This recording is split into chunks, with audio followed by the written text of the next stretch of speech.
తమిళ నటి ఐశ్వర్య రఘుపతి తాజాగా జరిగిన సాయిధన్సిక మూవీ యోగిదా ఈవెంట్లో ఓ రిపోర్టర్ ప్రశ్నకు ఆగ్రహం వ్యక్తం చేశారు. ఆమె దుస్తులపై అడిగిన ప్రశ్నకు ఆమె తీవ్రంగా స్పందించడం వార్తల్లో చక్కర్లు కొడుతోంది. తమిళ నటి, ప్రముఖ యాంకర్ ఐశ్వర్య రఘుపతి మరోసారి వార్తల్లో నిలిచారు. గతంలో ఆమె దుస్తులను ఉద్దేశించి మీడియా ప్రతినిధులు ప్రశ్నించడంపై ఇప్పటికే ఓ నోట్ రిలీజ్ చేసింది. అయితే మరోసారి తాజాగా జరిగిన ఈవెంట్లోనూ ఆమెకు చేదు అనుభవం ఎదురైంది. ఆమె స్లీవ్లెస్ దుస్తులపై ఓ రిపోర్టర్ ప్రశ్నించడంతో ఐశ్వర్య ఆగ్రహం వ్యక్తం చేసింది. తాజాగా సాయిధన్సిక మూవీ యోగిదా ఈవెంట్కు హాజరైన ఐశ్వర్య, వేసవికాలంలో వేడిని తట్టుకోవడానికి జాగ్రత్తలు తీసుకోవాలని మీడియాను కోరారు. అయితే దీనికి ప్రతిస్పందనగా ఒక రిపోర్టర్ ఆమెను ప్రశ్నిస్తూ, మీరు ధరించిన స్లీవ్లెస్ బ్లౌజ్ కూడా వేడిని తట్టుకునే ప్రణాళికలో భాగమేనా అని అడిగారు.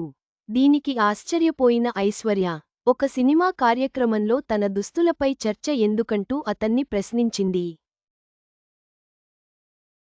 ప్రస్తుతానికి ఎలా స్పందించాలో తనకు అర్థం కావడం లేదని తెలిపింది. ఐశ్వర్య దీనికి సంబంధించిన వీడియో సోషల్ మీడియాలో వైరల్గా మారింది. గత వారంలో ఐశ్వర్య రఘుపతి ఈ సమస్యను ప్రస్తావిస్తూ ఇన్స్టాగ్రామ్లో ఒక ప్రకటన కూడా విడుదల చేసింది. నేటికి కూడా మన సమాజంలో చాలామంది పురుషులు అహంకారం, దురభిమాన భావనను కలిగి ఉండటం నిరాశ కలిగించే అంశమని తెలిపింది. ఒక రిపోర్టర్ లాంటి వ్యక్తి నుంచి అలాంటి ప్రవర్తన వచ్చినప్పుడు మరింత నిరాశకు గురి చేసిందన్నారు. ఈ విషయాన్ని మీరు గ్రహించాలని ఐశ్వర్య తన ప్రకటనలో రాసుకొచ్చింది.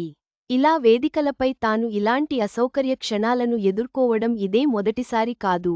గతంలో జరిగిన ఓ కార్యక్రమంలో ఓ నటుడు తనకు దండలు వేయడానికి ప్రయత్నించేటప్పుడు హద్దులు మీరి వ్యవహరించాడని, ఆ సంఘటన తన మానసికంగా ప్రభావితం చేసిందని ఐశ్వర్య చెప్పింది. కాగా, ధనుష్ నటించిన కెప్టెన్ మిల్లర్ చిత్రంలో ఐశ్వర్య రఘుపతి కనిపించింది.